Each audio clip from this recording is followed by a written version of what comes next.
Well, good morning and welcome back to the final day of the Milken Institute Conference. Glad to have you here and glad that to be joined by such a distinguished panel talking about growth on the frontier. We have with us an extraordinarily diverse range of experience and sectors and geographies across the continent of Africa, which has been a focus of the conference this year. I'll introduce them briefly, but rather than go into the bios that you have in your materials, I might offer just a word about each of our panelists. And my name is Jonathan Berman. I'm a non-resident fellow here at the Milken Institute and the CEO of J.E. Berman Associates, an investment firm. To my right, far right, is Paul Hinks, who is the CEO of Symbian Power and the chairman of the Corporate Council on Africa. Paul, in addition to those titles, is also really a pioneer in terms of bringing global investment to the infrastructure sector broadly and the power sector specifically in Africa. And he's had some extraordinary experience in some other frontier markets as well, which I hope we'll get to. Mimi Alamayo is the managing director of Black Rhino, as well as being executive advisor to the chairman of Blackstone. Now, Mimi, before that stint in the private sector, was the person who, when I first came to Washington 2 years ago, I said, who's the person in government who really understands what's happening in the African private sector? This was the name that came up again and again from around town. So from her prior days at the Overseas Private Investment Corporation to her exposure today with Black Rhino, Mimi is really someone who's crossed the public and private spheres in engagement with Africa in this country. To my left is Brian Orjiaku, who is the CEO and chairman of Seplat, a Nigerian energy company which recently publicly listed in London and Johannesburg. Is that right? Nigeria. In Nigeria. Nigeria and London. That's right. So, Brian is one of a set of CEOs of Nigerian energy companies that are taking on the blocks that the global energy companies, in my view, never really optimized. And it's an extraordinary transition. These are extraordinarily capable companies, and I think we're going to see it's a bright future in that sector and that part of Nigeria. And all the way to my left is Bassem Haidar, the CEO of Channel IT Group and the CEO of GMT Nigeria. Now, one might say briefly that they are a leading logistics provider in West Africa and a leading IT provider. But just from my discussions with Bassem this week, I think that it goes far deeper than that. I hope we'll have an opportunity to talk a little more about some of the businesses that you and I have discussed this week. Absolutely. Terrific. So, there's been a lot of discussion this week about Africa broadly, and I don't want to go over the whole Africa growth story, Africa rising or setting story. But I thought what might be valuable to get us going in a dynamic way is talk a little bit with the panelists about one thing that surprised them in the last year in Africa, and one thing maybe that they got right that others got wrong. To give them a little bit of a warm-up, I'm happy to go first, setting aside humility. I think I saw that I felt like the Nigerian election and the way it went well was something that most people, at least in this part of the world, were predicting was not going to happen. It was sort of a parlor game to discuss what chaos and mayhem would pursue in Nigeria. But you could see, and that the election would be fundamentally unfair. But you could see early on that something different was happening in the Nigerian election, which just took place. For those who don't know, there was a widely credible, free and fair election and a peaceful transfer of power from the ruling party to a new party for the first time in Nigeria just this past month. And you could see it happening because, for me, what told me it was really happening was when I saw how much money was being spent on social media by both parties. You don't reach out to tens of millions of youth if you don't think their vote's going to matter. And for me, I was like, that's new. I didn't see that in prior elections. So that gave me a little predictor that it was right. What I got wrong, or that surprised me, the ongoing importance of radical Islam and its potential effect on major economies. I would not have expected Boko Haram to be as powerful a force in northern Nigeria, or for Kenya to have experienced an attack like they did in Garissa just this past month. I think these are, security gets talked about a lot in Africa, but I think that they are manageable issues, but they're issues that have proven more intractable and more at scale than I might have expected. So with that, maybe I just move down the panel and just hear a couple thoughts from each of you. Which one do you want first, right or wrong? Up to you, depending on your pride. Okay, so I think I'm going to do it over maybe more of a 2-year time frame, but I think the thing that we definitely got right was when they started to privatize in Nigeria, the electricity system, the assets. Most people in the US said, no, we're not going to get involved, we're going to wait and see, and we decided to participate. So we were the only US company that participated in a very big process of companies from all over the world. And surprise, surprise, we won, and we acquired a power plant with an installed capacity of 972 megawatts. And that investment has proved to be astounding for us and our other partners, and is certainly in the top, maybe the leading power plant today in Nigeria. In terms of, so that's what we got right. In terms of what we got wrong, a few years ago, there was a great move towards South Sudan. I remember going to a large conference. In fact, CCA was involved with that conference in DC. President Kiir was there, John Kerry, and we all thought that South Sudan was the place to go to start to invest.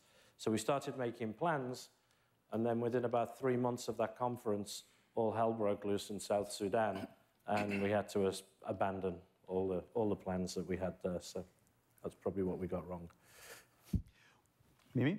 It's interesting for me as well. I think South Sudan was the biggest disappointment. There was such goodwill, and I'm talking about even in Congress from both sides of the aisle for South Sudan to succeed. And in my previous role at OPIC, I remember signing a deal with the Minister of Finance to invest in a 4-star hotel in South Sudan. And, we were all just so bullish on that country getting it together. We were also, while I was at OPIC, committed to providing political insurance for a refinery. So there was just so much expectation, and them going to war was probably the biggest disappointment. And what we got right with you, with Paul Hanks, was Nigeria. And my current role at Black Rhino, as you may have heard, we have a JV with one of the most successful business people in Nigeria, Aliko Dangote, who's the CEO of Dangote Industries. We signed last summer when President Obama was hosting the 50 leaders, we signed a JV with him to invest $5 billion in Nigeria and some of the countries that he is active in. And unlike you, Jonathan, actually I had good expectations that the elections would go well. I think this is the one time where the entire world was watching Nigeria. There was a lot of sort of interest. Obviously you could see right before the elections happened, the capital markets was tanking as capital was flying out. The Naira was tanking.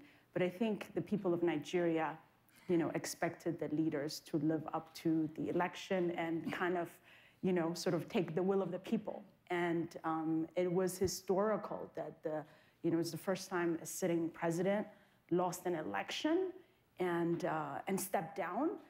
But I feel like, the whole excitement and narrative about that election, the fact that we are actually celebrating a country and a president because he lost an election and stepped down, is also something we really need to ask ourselves about. Like, that doesn't happen for other countries. In this country, George Bush Sr. lost to Clinton. Yeah, okay, you move on, right, with your life. It was a big deal. And I think we need to come to terms when this becomes a norm in Africa too. A president loses an election, he steps down, and that's not a big deal, and hopefully that's the Africa that we hope to achieve.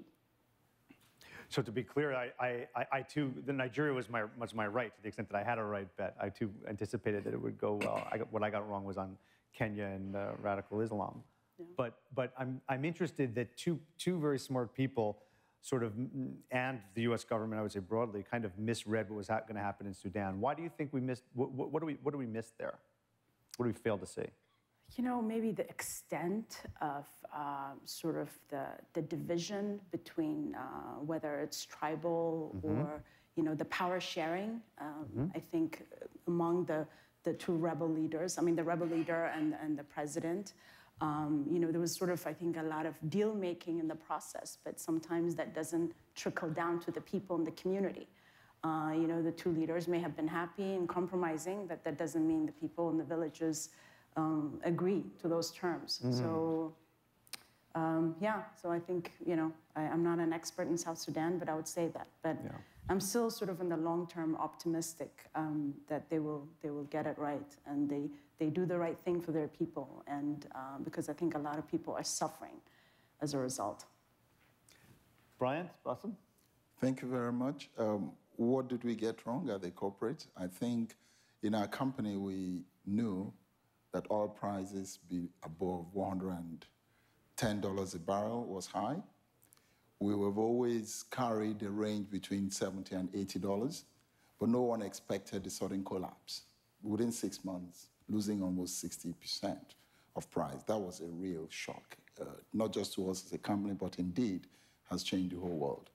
What did we think was right and many people got wrong? The Nigerian elections, people have spoken extensively about this. Indeed, in 2011, the State Department predicted that Nigeria would disintegrate in 2015. Yeah. Many of us Nigerians said, well, not under our watch. And I think that election was a real eloquent testimony that Nigeria is indeed ready for the next phase. To move from one government in power to the opposition has never happened before, like it's been said variously. But I think that, again, comes with its own challenges. Nigeria is therefore... Nigerians are therefore expecting quite a lot of change. The government that came into power came on the platform promising change. People are going to hold them accountable for that change.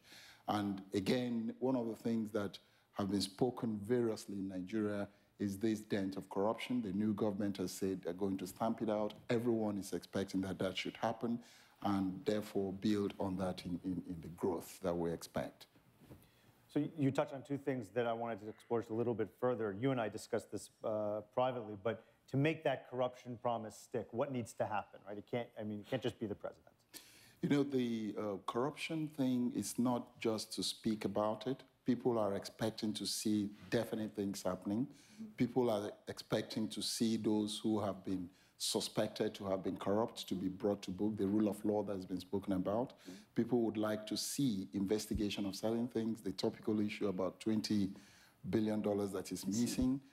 Is it perception or is it real? People would like to know. People would like to see the outcome of that investigation happening. And definitely that will bring quite some expected confidence in the polity.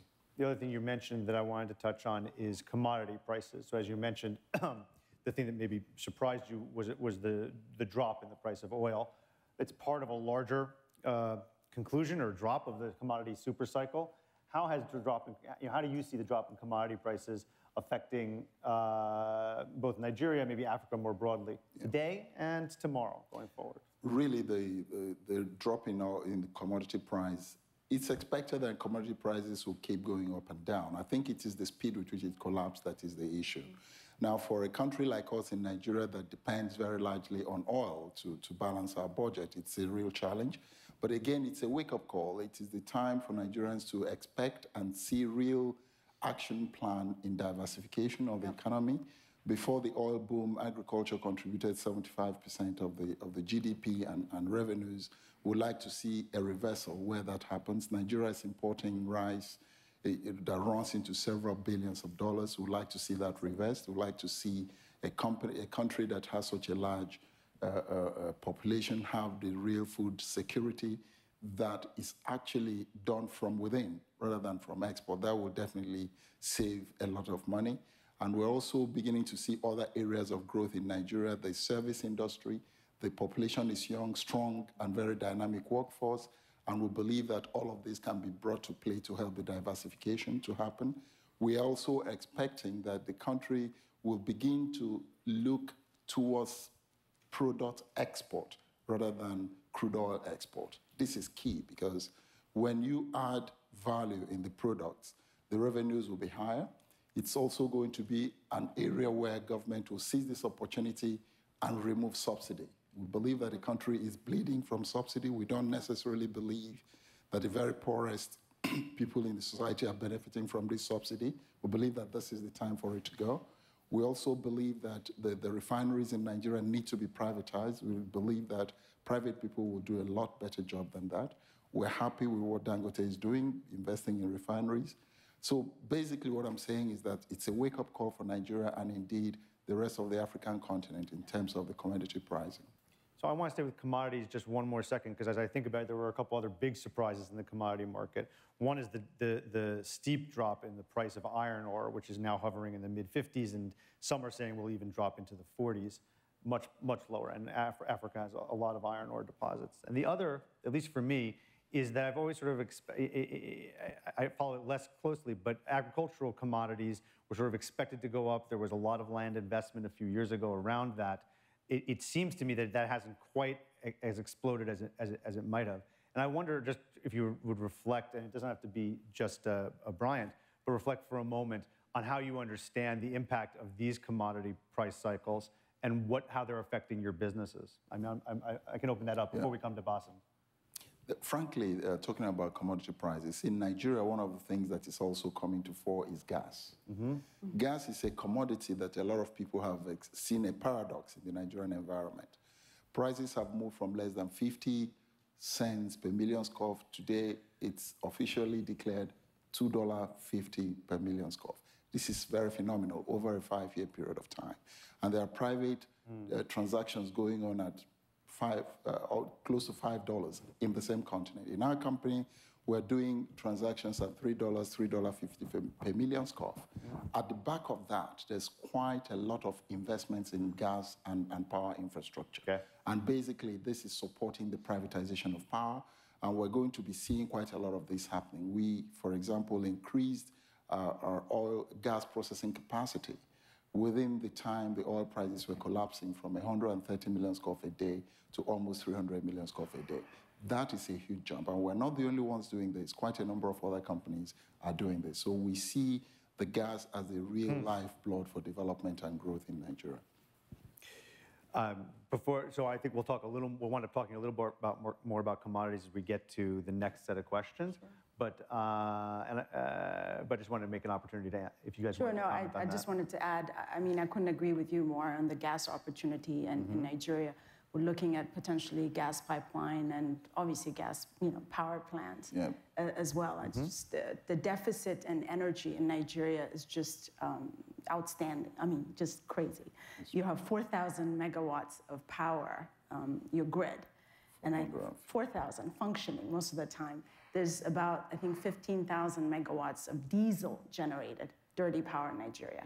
That's more than 3 times what the grid is. This is a country of 179 million people.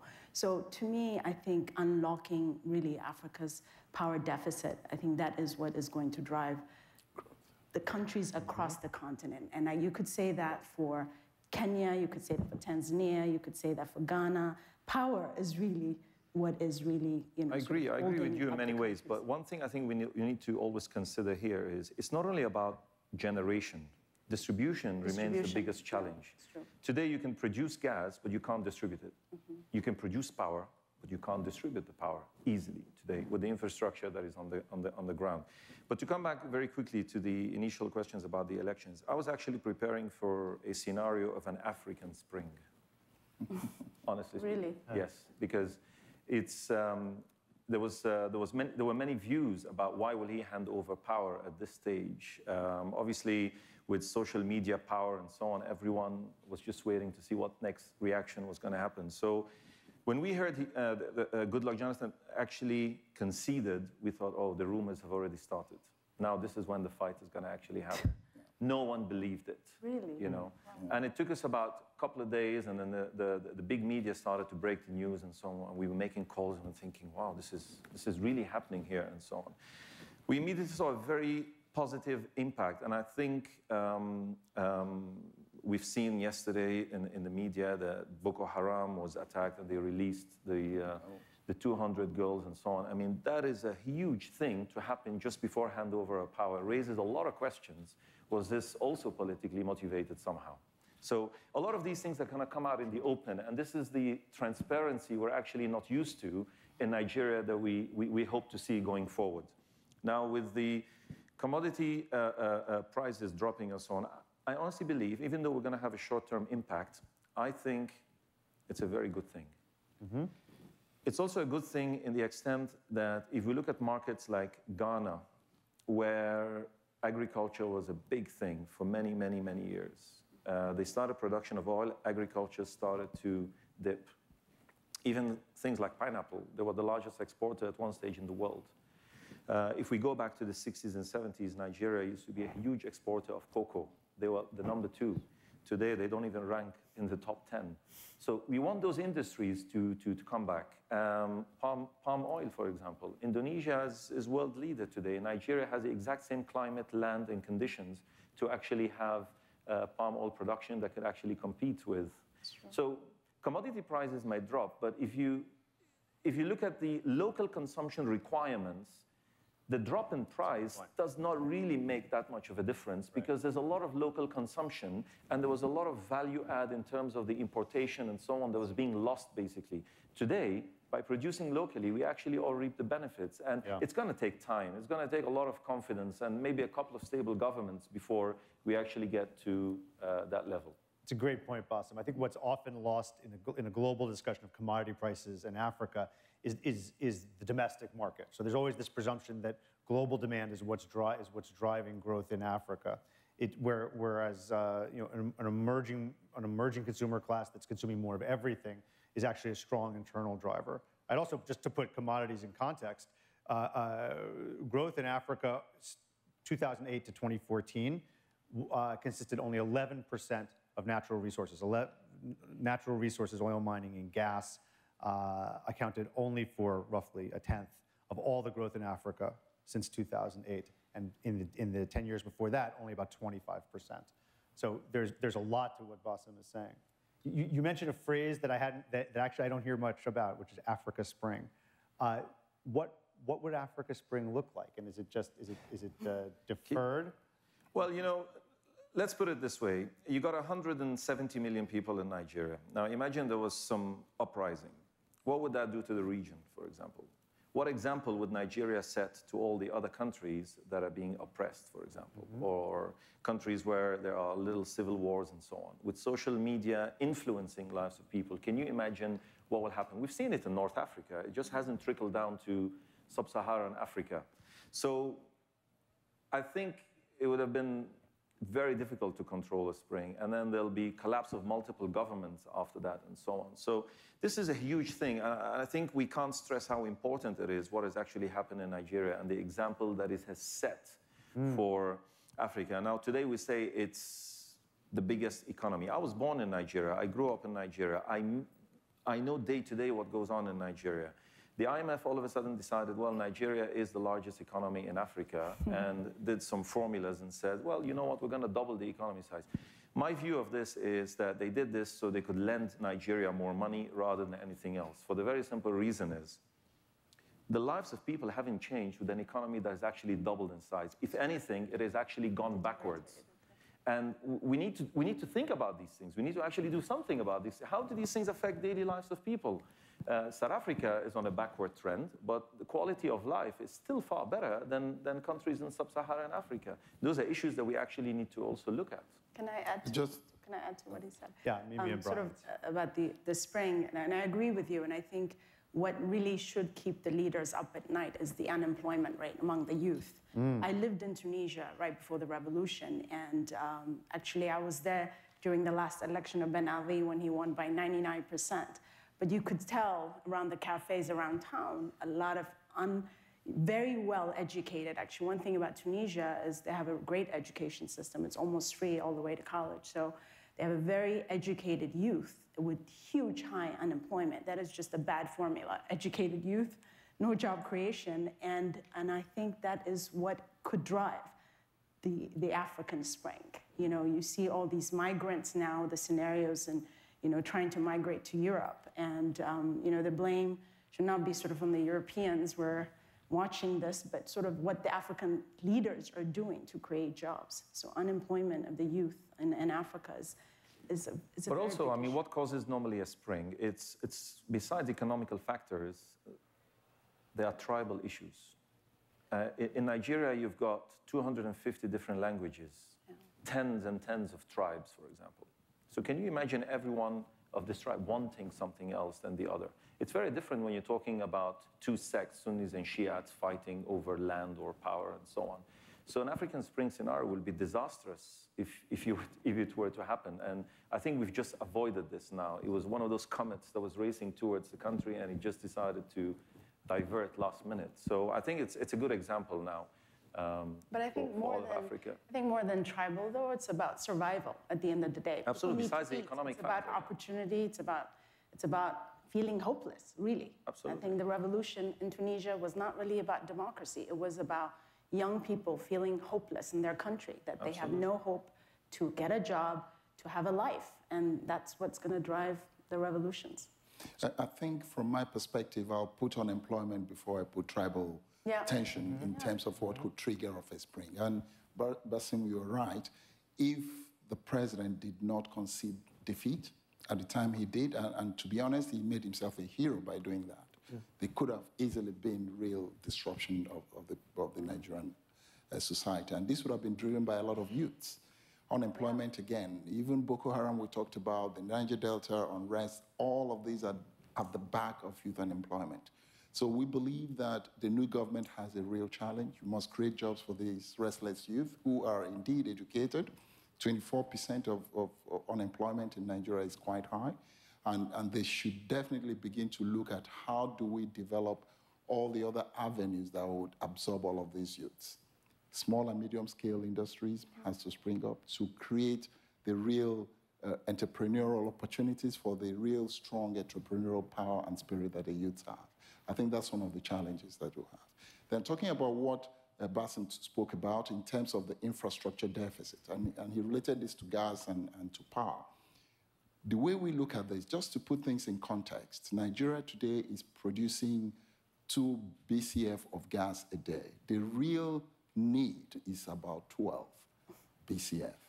And that is basically what Dangote and Group are doing. They believe that by the time they finish what they're doing, they could take this to 4 BCF a day. But then what do you see? This challenge presents lots and lots of investment opportunities. When I was speaking, we doubled our gas processing and already invested about $300 million to support a power infrastructure that Azura is doing. I think IMF is also supporting this. What am I saying? There are lots and lots of these challenges in infrastructure, but for everyone you see, there are 2 or 3 opportunities to be built around this. The power privatization that happened in Nigeria has also provided its own opportunities, and some of these come with even more challenges. If you look at what has happened in the banking industry, for example, how quite a lot of money has moved from the private people and the banks, most of these are debts. Then what many of us predict is that to now migrate from the private to public. This is what we're expecting, and therefore we'd see this as another avenue where a lot of investments will come and a lot of opportunities for people to invest. The same goes for the gas infrastructure gap we talked about. So I want to expand the discussion of opportunity to sort of to a little scan across the continent. If we could put up slide 2, the same slide that we have in front, the panelists have in front of them. So you often hear a quote that Africa has 6 or 7 or 5 of the world's fastest growing countries, and that's true, but which countries they are changes over time. What we're looking at is a backward-looking glance from the IMF at the fastest growing economies, over 10 million people in population in the last decade, and their projection of what they think will be happening in the current decade. And Africa is prominent in both of them, 6 on the left, 5 on the right. But it's different countries, and they've moved around. So I'm curious what the panelists see here in these shifts. What is causing these rises and falls? Well, if I may go first. And please talk to specific countries. Sure. Looking at Ethiopia, I think, is this the second shift where Ethiopia is the highest, right? It's actually one of the countries that we're focusing on. We're focusing on 4 countries in terms of our investments: Ethiopia, Mozambique, Nigeria, and South Africa. I'm not surprised to see Ethiopia on top.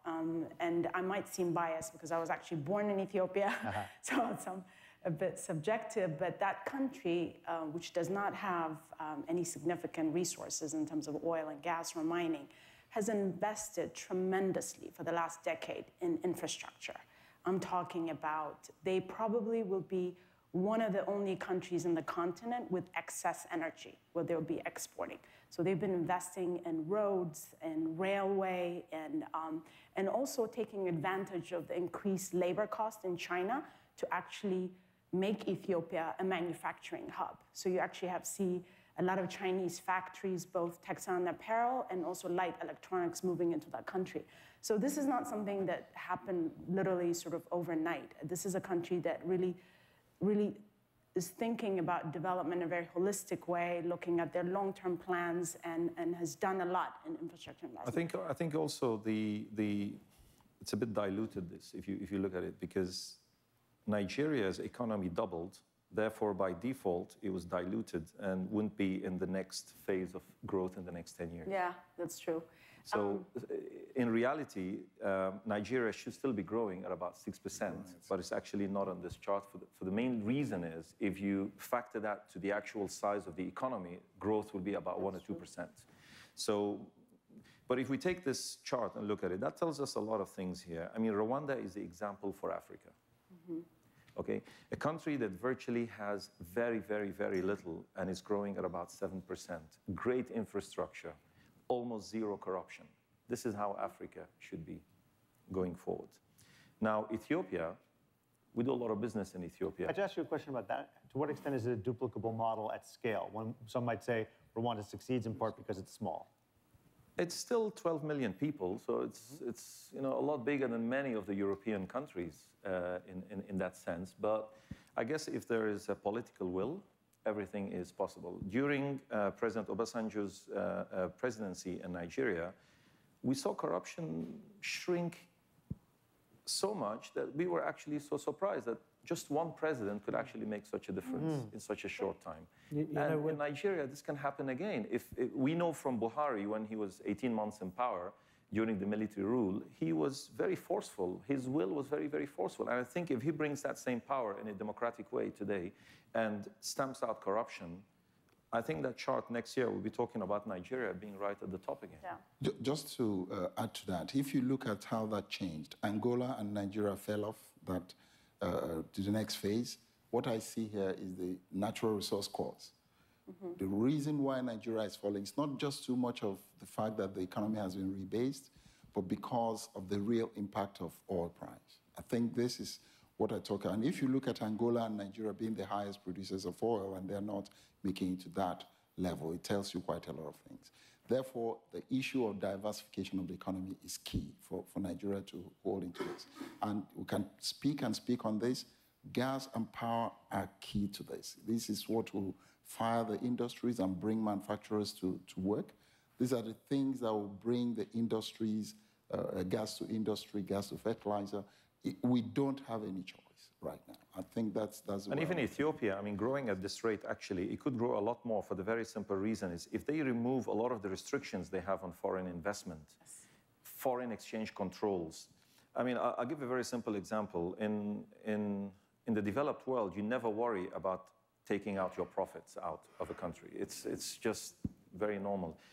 In Ethiopia, it is virtually impossible to take out your profits. And so what most people do, very creative way, and this is what I love about Africa, that's why we operate in 13 countries in Africa. So you buy agricultural products, you export them, receive foreign currency, which you then use to pay. So you could not be necessarily in agriculture, but you actually buy that because there is surplus and you could buy and export and there's a lot of demand. So that's kind of a way that's one of the difficulties you have in getting back your... also Ethiopia has a lot of restrictions on foreign ocean in the services industry. There's only one telecom operator, 24 million subscribers on an 82 million population. So almost 60 million people have never actually held a cellular phone. Now, I bet you, probably if there's 100 people in here, there's at least 120 cellular phones in this room. Yeah. And in Nigeria, it'd be 200. In Nigeria, it'll be double that. But in Ethiopia, in Ethiopia, there's still a waiting list. Someone has to actually drop off before you can actually get a cellular phone. So just imagine the opportunity in itself, just in Ethiopia. Yeah. And I always say the lack of infrastructure is the opportunity in itself. Can I make a point here? That each of these countries, I've worked in every single one of those countries at some stage over the last few years. Yellow and blue? Just the last 3, 4? No. But Rwanda, as you rightly mentioned, is just outstanding compared to the rest. I mean, getting things done, the efficiency, it's more like dealing, I would say, with South Africa, trying to do business there. They're well organized. And the corruption, I mean, there's no hint of corruption in Rwanda. No one even suggests that they would like to go for a drink with you in a bar at night. Absolutely. And things like this. There's nothing like that. So it is an exception. They've all got great growth rates, but most of the others are very difficult to get things done. That's the only thing I would... I'd like to ask just the audience, if you look at Rwanda, for example, and most of you maybe might not know where it is and so on, but to register a company and start a business there, how long do you think that took in days, just roughly? Any ideas? Yeah? We'll pick on Bob. He knows. 6 hours. 6 hours. We started the process at 10 o'clock. At 4 o'clock, we had the whole company registered and ready to move. What does that tell you? Rwanda. Rwanda. Yeah. In 6 hours, we were up and running. We had the company name, we had the registration, and ready to move.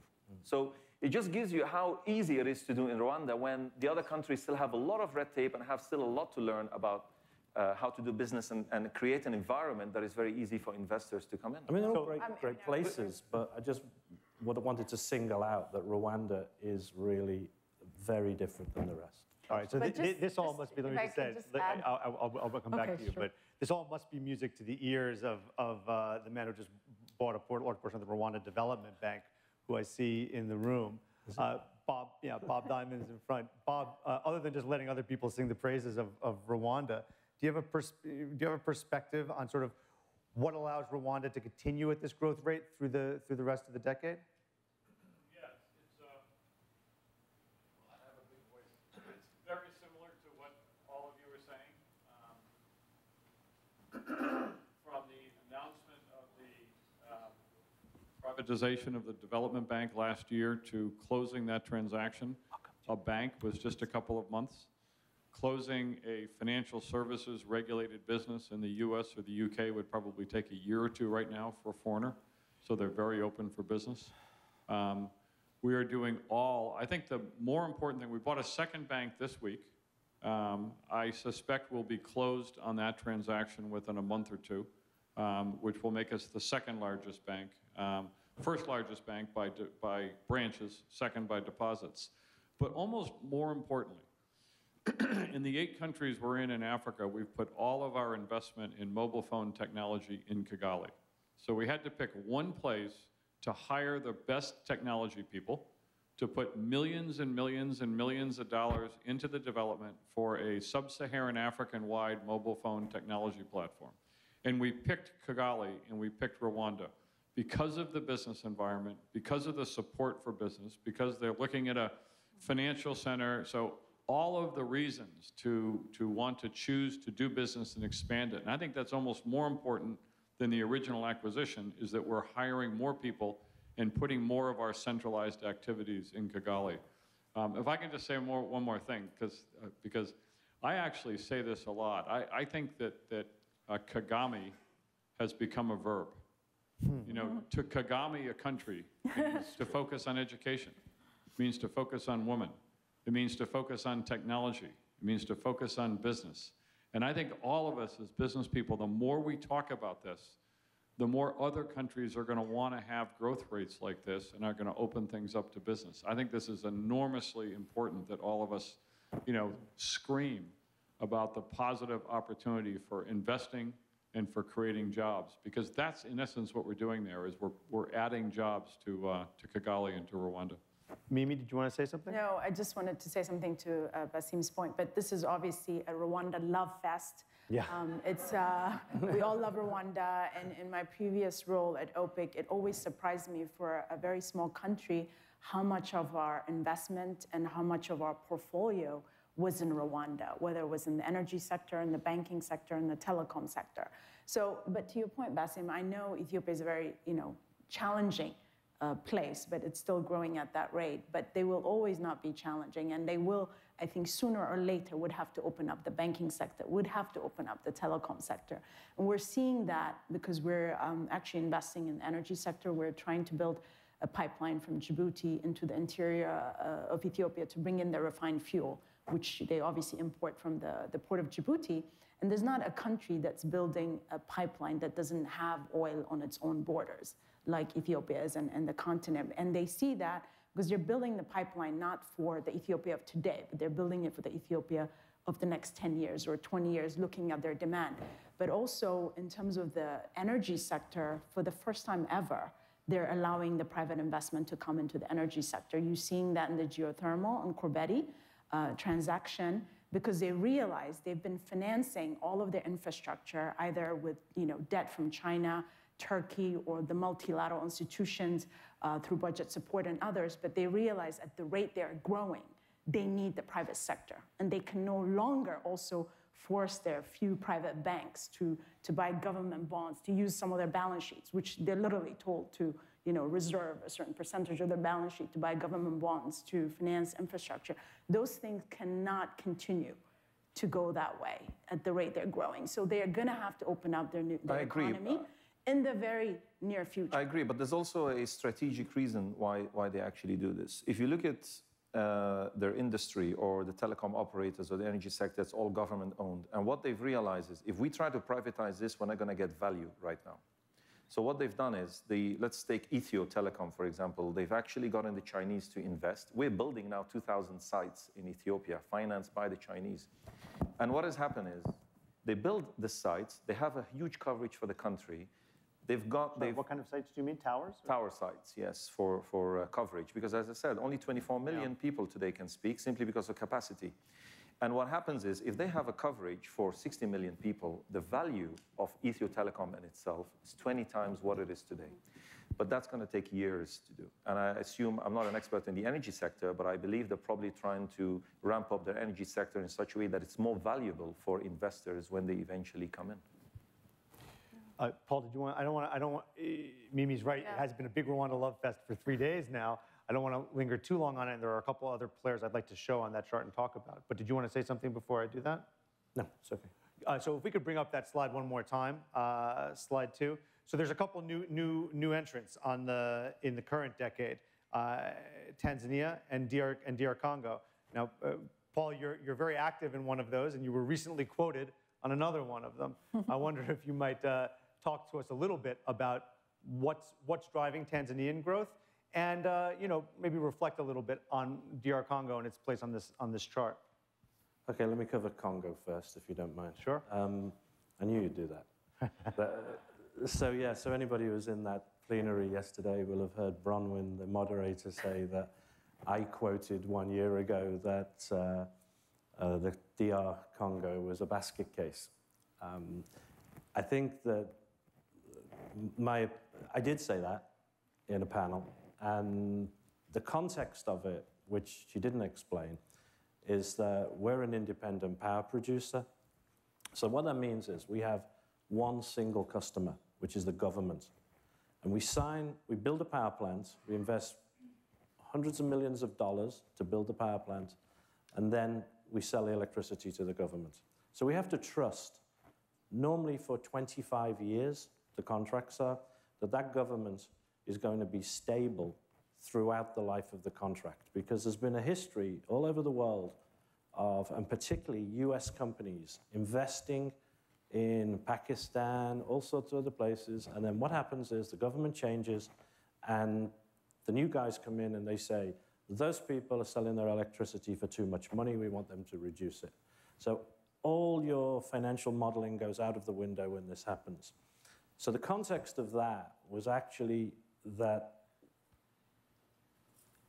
DR Congo has not exactly been the most stable country over recent decades. There's been many problems there. And a year ago when I said that, my feeling was very much that it would be a place you'd find, and Mimi could probably speak to this too, you'd find it very difficult to get an investor from the US to go and do a project which he was talking about, which was the Inga Dam. The Inga Dam, I can't remember the number of billions of dollars that it's expected to take, but I can't see for the life of me that any major US investor, inclusive of Blackstone, would venture into a country which is lacking stability. Now, a year later, things are most definitely improving. I think there's been a massive change in DRC since the new prime minister was installed. So things are moving in a positive direction, but it's still not a country where we would go and risk ourselves for 20 plus years. Now, Tanzania, I know very well. And there was a time, I first went to Tanzania in 1982. And I'm really young. So I first went to Tanzania in 1982. And when I went there, I tell people that my first trip there, my office, in those days I lived in London, my office told me to carry toilet rolls and light bulbs in my suitcase because the hotel wouldn't have them. And it was true.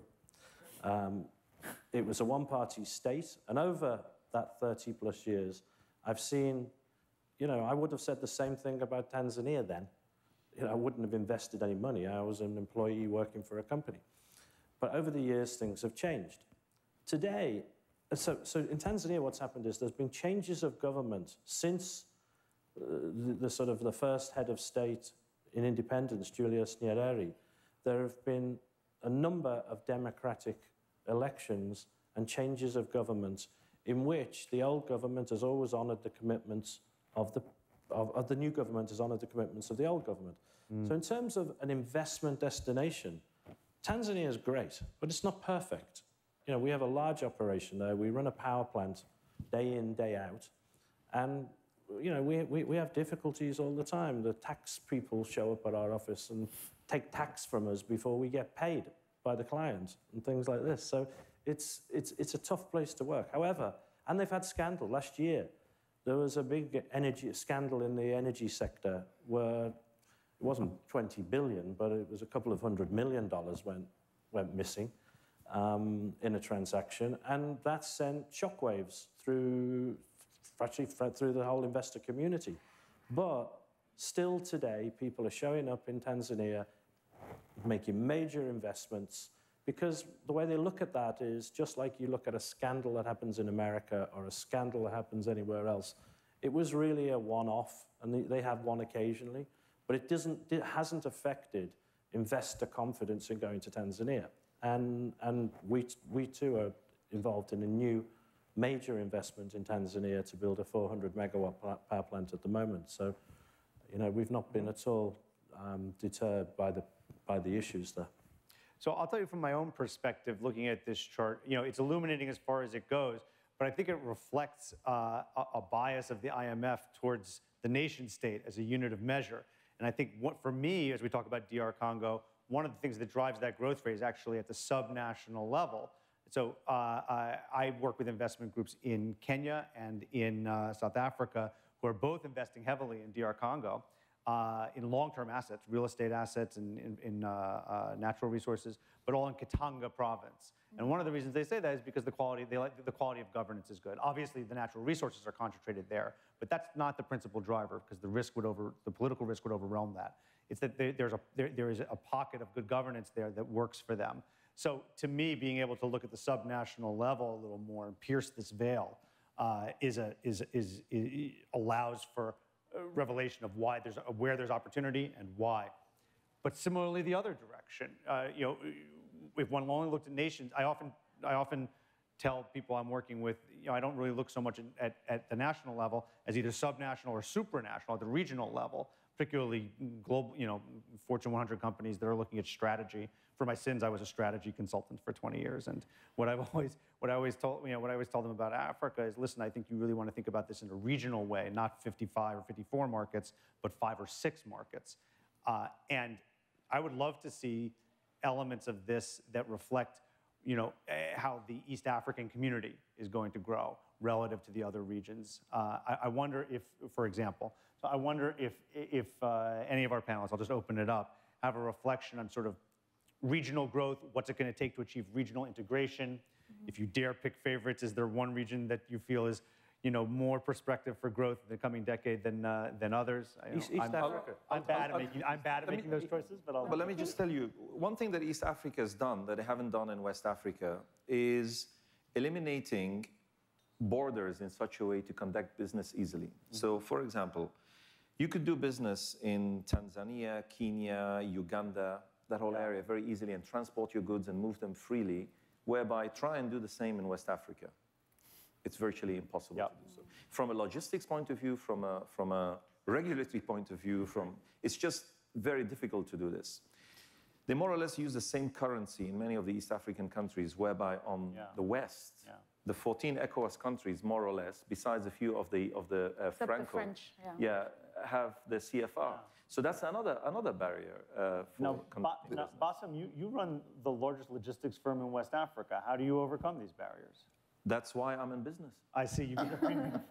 That's exactly why I'm in business. It's because of those barriers that I'm in business. It's because of the lack of the infrastructure. My other business that I founded about 3 years ago, which is in microfinance, was mainly to solve a very simple problem.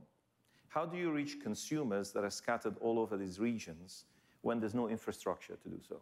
Yeah. And the only way is use the mobile phone to actually lend these guys money. We've created in Nigeria 40 million entrepreneurs on a micro level. And this is something we're very proud of. And what's your default rate? 0.3% only. So that's because what you see in Africa, there's a lot of loyalty to brands. Yeah. And obviously, with a good credit scoring system and algorithms, we were able to eliminate defaulters. In fact, in Nigeria, it is 0.1%. Countries like Uganda and so on is about 0.3%. And that's not because they default, but because they are dual SIMs and they don't use the SIM and so on. So, but I just want to give a little example for a country, for example, that I'd be biased because I was born in Nigeria, but I'll give an example about a small, tiny country next door to us, Benin Republic. That is actually sort of all the extras from Nigeria that people weren't looking at were falling onto this country. And I'll give you an example. When it was very difficult to do business in Nigeria, importing cars and things like this, Benin Republic was booming. Why? Because goods were coming into Benin and smuggled across the border. The borders are not controlled, really, but the cars were not coming in a legal way. So duties, and Benin was very smart in a way, because what they did is they created one tariff for all cars. It's a fixed fee. Make it very easy. You pay $1,000, whether you buy a Bentley or you buy a Volkswagen, it doesn't matter. You just pay the price and you get the car in. But for them, it was, tens of thousands of cars. So these countries were benefiting from the inefficiencies in the Nigerian system. Same thing with diesel subsidies, which my friend Brian here will know very well about, and all the deals that were happening and so on. So those things happen less in East Africa. So the environment is actually easier simply because there's no need to be creative, because the system is actually available to conduct business in an environment that is open with multiple countries. The way to address the West African problem, I think what we've seen is a lot of talk and little action. There are many things that are responsible for this. One is the language barrier. In East Africa, they speak Swahili. The sizes of the various countries is not as massive as what you have in West Africa. They speak English and Swahili in the main. In Nigeria, they speak, Nigeria alone is 200 and something languages. 50 languages. And then various languages in West Africa, then English and French. But that is not an excuse for this not to happen. There have been quite a lot of initiatives that are very laudable, but need to be taken to the next level. In West Africa, the ECOWAS has talked a lot about common currency It's never happened. I think the way to really talk about this is, I personally feel that there is a lot of ego problems amongst the leaders over the years. They've talked about transportation system, building roads and railways. It's not happened. We've seen the gas pipeline, West African gas pipeline, is being built, but no gas in it. So I think there is really need to have a re-engagement. And I think the East African example is something that will be emulated. But I think it's something that can be done. But also there's another point. Just a leadership for someone to Now, talking about Bassam's point with respect to Nigeria, and I think it's thriving of illegality over and above a legal process.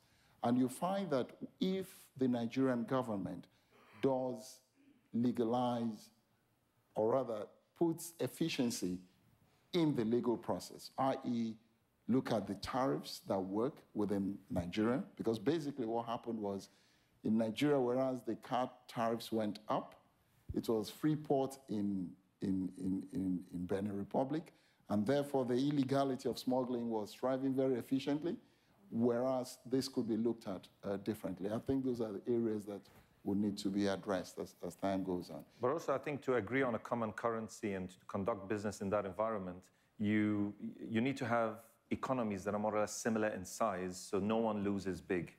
You have a dominant power, Nigeria, in the whole West African region, and they're saying, well, a common currency, we're going to have to give a lot here. We take the biggest risk here. We are the largest oil producer, etc. So from that perspective, they're not driving it, and there's no political will to actually drive a single currency and the ease. Frankly, Nigeria will feel that way, but if it's done effectively and efficiently, a lot of Nigerians will benefit from that, because really, if you look at the entrepreneurs and the commerce that would really thrive, moving from Nigeria back and forth, that would really be quite advantageous to the country. Let me turn. So it's a matter of give and take. Let me turn left to right and maybe west to east. I'm not sure. Mimi?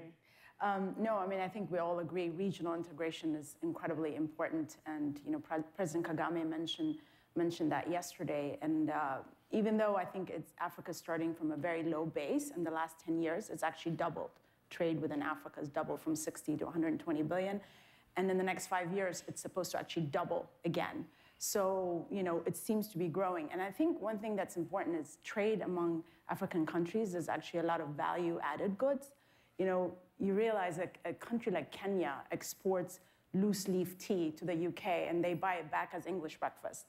And West Africa, you know, you export a lot of cocoa. You buy Swiss chocolates. And I think Africans need to continue to develop their manufacturing base. That speaks to Brian's point, right, about the necessity of value addition. Absolutely. I mean, you have a whole tea drinking culture in Nigeria. Kenyans could just develop. But you know what? The trade laws actually a bit distorted. I think exports of loose leaf tea to the UK has much lower tariff than if you were to actually make the tea in Kenya and try to export that to the UK. Taxes are much higher. So it actually incentivizes you to export and not to produce it locally. So, you know, those trade laws are actually, you know, a bit sort of... Also the free movement of people. You can move easily within the East African bloc. That's true. You know, up to 2 years ago, if you had to fly from Lagos to Cameroon, it was actually easier to go to Nairobi and take a connecting flight from Nairobi back to Cameroon. Yeah. No, so I mean, you can just imagine how difficult it's in those perspectives. And now that's changing. I mean, now it's opening up. It's much easier for movement, but it's going to take some time. But you know, one of the big things that's made a difference in East Africa is the infrastructure. Years ago, to try to drive from Dar es Salaam to Nairobi would take you a day and a half or something like this. Today, you can do it in 6 hours or something. I'm not quite sure the exact amount. Still quite a drive. Yeah, it's still quite a drive. But, you know, the infrastructure, the only problem is the cost. Right now, we're working on something to get goods to Malawi, which is in sort of central-ish Africa, if you like.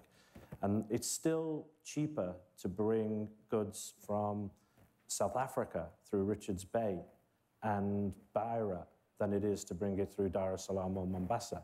Why is that? Because Dar es Salaam, even though they've now got a beautiful road all the way from Dar right the way up through to Malawi, the TAN roads, which is the government, charge you fortunes to move your cargo, particularly if it's heavy loaded. So in order to get things done, there's a huge issue of costs and which is the most efficient. It's changing, but that's a real problem still. Yeah. The same is true actually on the movement people question. There's no shortage of capital ready to invest in African air transport and others like ferry transport. The big inhibitor has been government resistance to open skies. And the other I think problem once is that's unlocked, you can see a lot more rapid movement. East-west. East-west. You know, literally, we used to fly between East Africa, Nairobi or Dar es Salaam or Addis, and West Africa, Lagos, Accra, etc., via where? Amsterdam or London. Right. Because now you can go to Addis and you can get a flight to West Africa, or you can go to Nairobi and get a flight. So things, again, have improved a lot. And I've recently been traveling a lot between West and East Africa. And it fascinates me how full the planes are. So there's obviously a lot going on between... Well, obviously, a lot of also countries still don't even have a national airline, not to talk about a private airline. I know the Nigerians. There's no national airline. A lot of the West African countries don't, it's no national airlines. No national airlines, but the private airlines are coming up. Yeah, I would argue that's not necessarily a bad thing, right? If the private airlines will run... Yeah, but that just tells us, and that comes back to the same thing we always say, the lack of infrastructure is the actual opportunity. We must never forget this. Yeah. In airlines, in railways. I want to give you a very simple example here. You know, the Chinese came to Nigeria and thought, how could we do business here? How we could get money out of this country? And I said, well, okay, this country's got oil, so how about we start to deliver services? So we want to send trains and so on. But hang on one second, there's no railways here. All right, so let's build a railway, and then we sell the products on top. So they actually built the infrastructure, created the opportunity, and now, there's going to be a metro in Lagos. It's being built currently. It's amazing to see this when you're driving in Lagos. There's actually a bridge being built with a train and so on, which is something we never have thought of a couple of years ago. But, the Chinese are there, and they understood how to do this. You see this again. This is a repeat performance in frontier markets generally, but Africa specifically, is that there are investors from the outside, particularly from the Western world, who say we have certain predicates we need to invest, and then they don't see them until they don't invest. Instead of saying, wow, those predicates are missing, what an opportunity. So data on African corporates is very scarce, for example. And that causes a lot of people not to invest outside of publicly listed companies, which is less than 5% of the market cap. But now there's a startup company, this is a plug, because I happen to have invested in it, that is providing data on African corporates. And they do it a different way than Reuters or Capital IQ do it in the US, but they're getting it done. And it's an enormous opportunity. That repeats itself in infrastructure, repeats itself in any one of sort of the bases on which other investment come. So we have just a little over 10 minutes left in the session. I did want to bring us to sort of one issue that just recurs again and again in conversations about growth in Africa, and it occurred today around unemployment and youth. If we get up slide 11 for the audience, and it's around population. And here, if you look at this chart, what you'll clearly see is Africa is becoming the center of the world. In terms of what matters most, which is people, right? By 2050, you're outstripping even China and India. So, lots of people look at this data and either dance or weep, depending on where they sit. They see some. I used to see that investors would look at this data and say, wow, what an opportunity, and NGOs and civil society would look at it and say, what a disaster.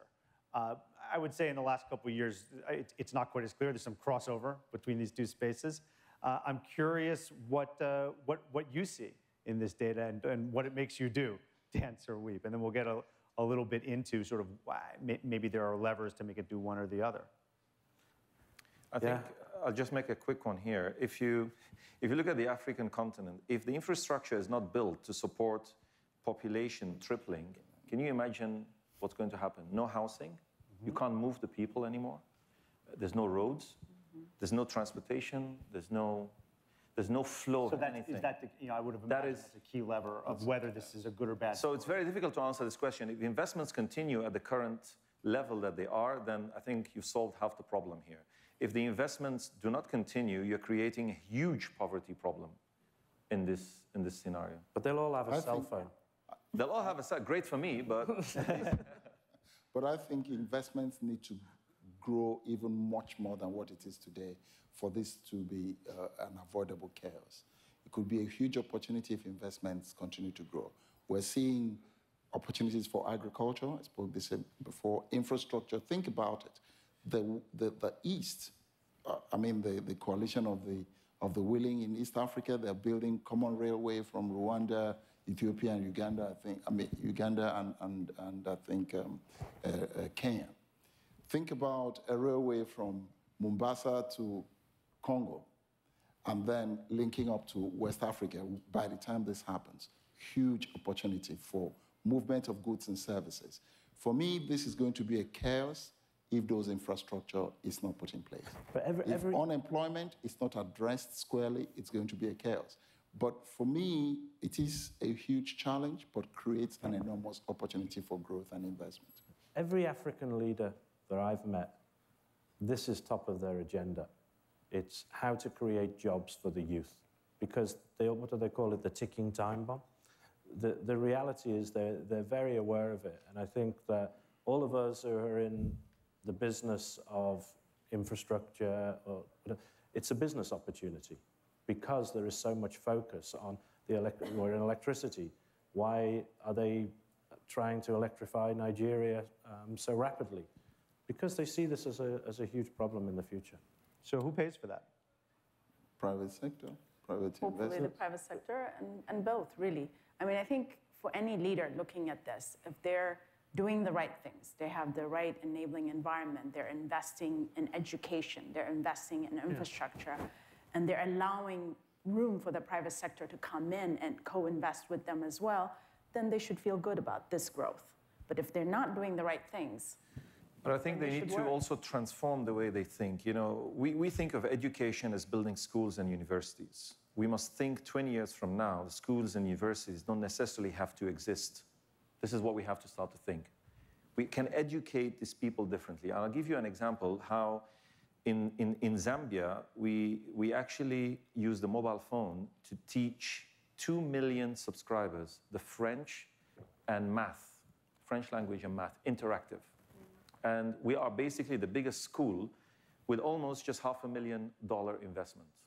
So why can't we replicate this, remove the barriers that stop us from doing this? That's just one example. Now, there might be a lot of creative ways. Today you work from home.